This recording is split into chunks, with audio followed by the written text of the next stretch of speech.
they definitely need to applaud them for it. Josephine, I noticed that you were also surprised.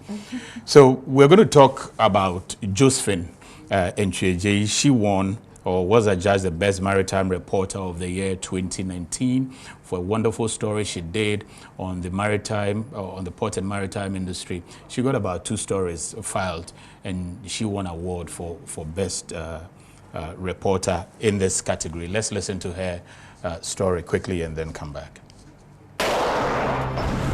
A broadcast journalist with TV3 network, Josephine Antwi-Adjei, has been adjudged the Maritime Reporter of the Year at the 25th Ghana Journalist Awards. The event, which was under the theme COVID-19 and Credible Presidential and Parliamentary Elections, the Media Factor, was used to acknowledge distinguished journalists and media institutions. Josephine, who has been reporting on the maritime sector for a decade, did a documentary on the state of the Tema shipyard with the aim of drawing government's attention, resolving the challenges confronting the shipyard. She also filed a feature on Amma Tanki, the first female marine pilot who works with the Ghana Ports and Harbours Authority, as a way of encouraging more women to participate in the maritime industry, which is perceived to be a preserve for men. Having been able to rub shoulders with her peers on that particular sector, I felt really encouraged, and I thought that if I'm able to tell her story,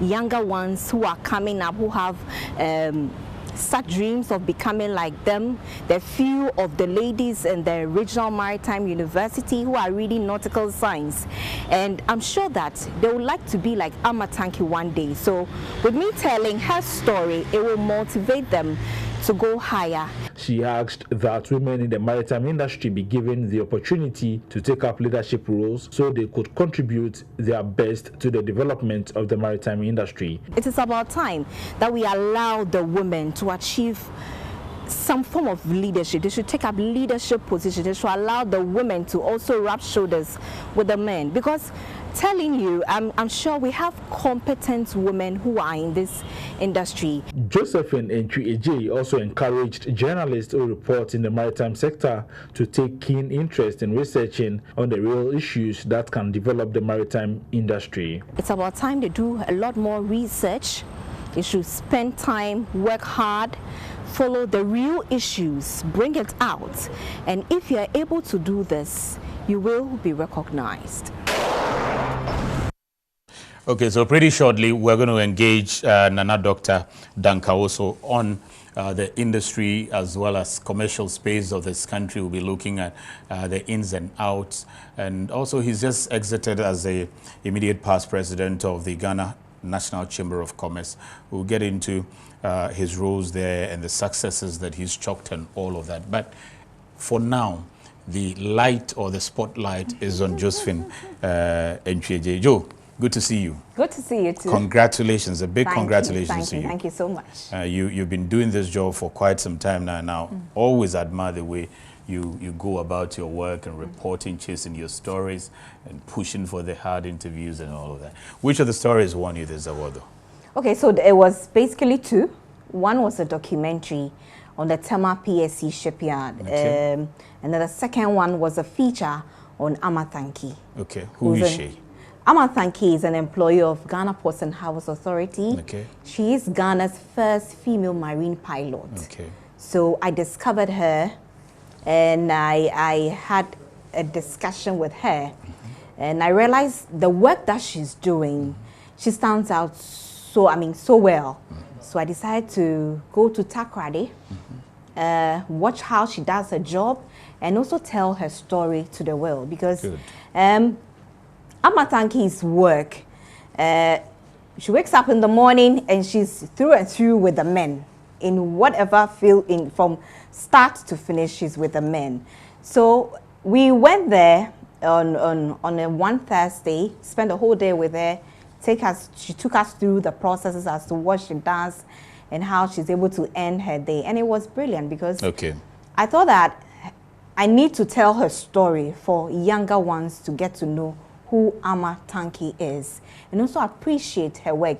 Being the only female marine pilot, I think her work is something that needs to be appreciated. Yeah, and ever since airing that story, and I remember that we also played the story, aside you airing it on TV3, we played it on Iron Port as well.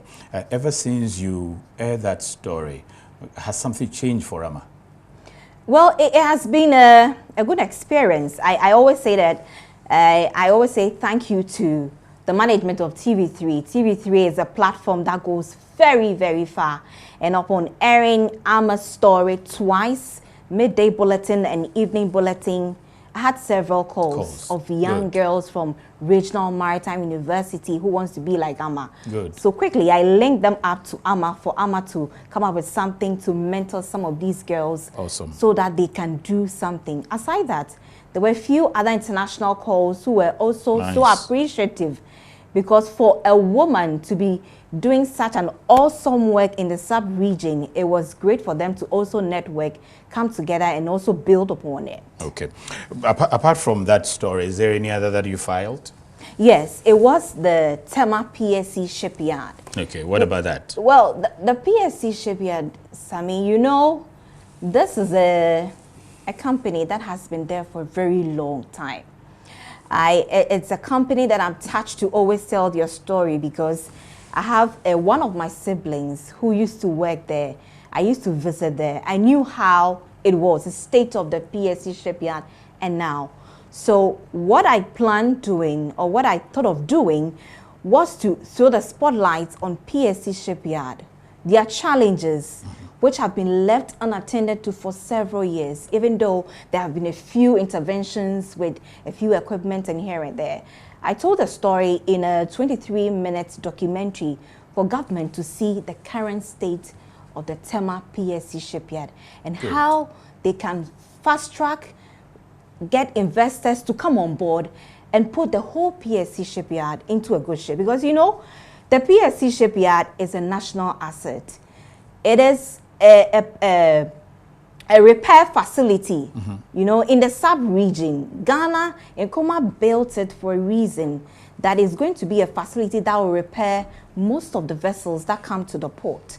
But because of its current state, they are not able to do at maximum capacity, which is also affecting them. And the biggest worry is now competition is catching up fast on them, because there are few other shipyards that are coming up. Benin, so close to us, Benin even has one. And it will be a challenge for Ghana to look on for such a national asset to just go and rot. So I told a story of how it was, and the workers were so corporate, they were so happy with me.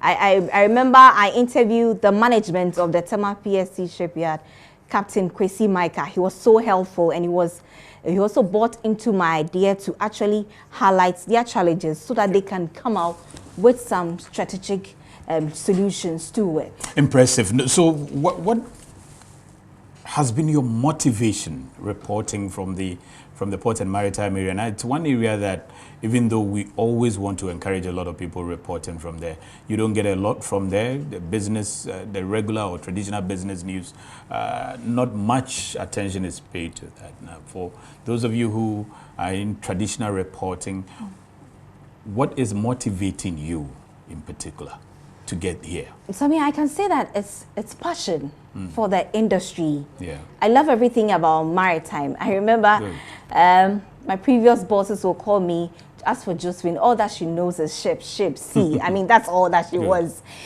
I'm passionate about maritime, and over a decade of reporting on maritime issues, what I realized was that a lot of people don't know that aside the clearing agent, the customs officer, they think the port is all about the clearing agent, the customs officer.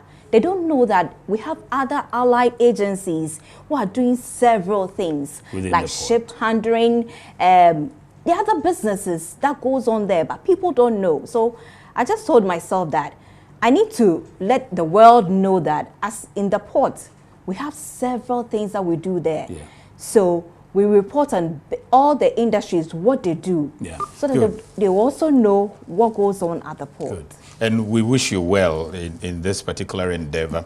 I know that you're also one of the executives of the Port Journalist network, and there's a lot that you have planned going forward. But what sort of assistance at this point in time? What do you hope the future to be for you?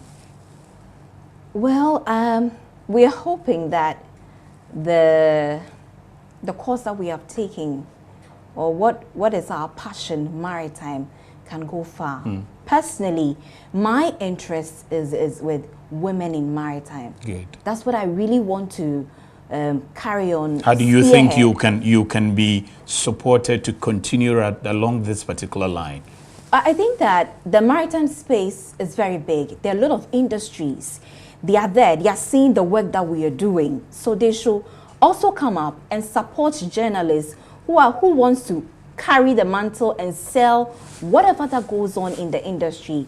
They can support in several ways, through education, whatever form that they can, so that they can also do fantastic job in bringing out the issues in the maritime space. Okay. And also coming to women in maritime, as I was telling you, you know, it's perceived that the maritime area is male dominated. For me, I feel that now my next target is to ensure that we try to project and promote those women who are in industry, Ghana, who are doing so well, and then sell them to the world, sub-region the world to know that in Ghana, we are also doing very well. And when it comes to leadership positions, they should be able to give it to them because they are equally capable of delivering. Okay.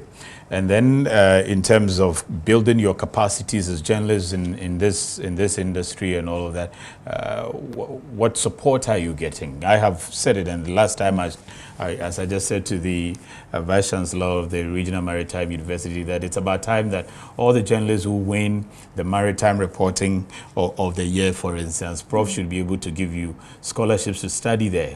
What sort of capacity building support do you get from industry? Well, it's rather unfortunate. Industries are not coming up with anything to support journalists.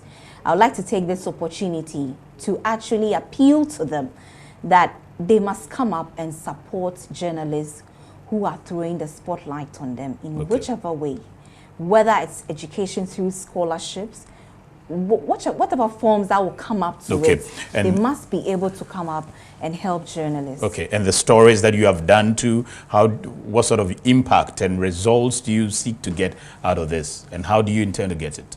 Sure. So now AMA is a well-known name now in the sub-region. We are hoping to take her far, and we know that her employees are also watching her work that she's doing. I think she deserves some recognition. Some recognition. Thank you. I'll leave it here, Josephine. Thank you very much. Josephine Antwi-Adjei, reporter with TV3, and she's the nation's maritime reporter of the year. Congratulations once again, Joe.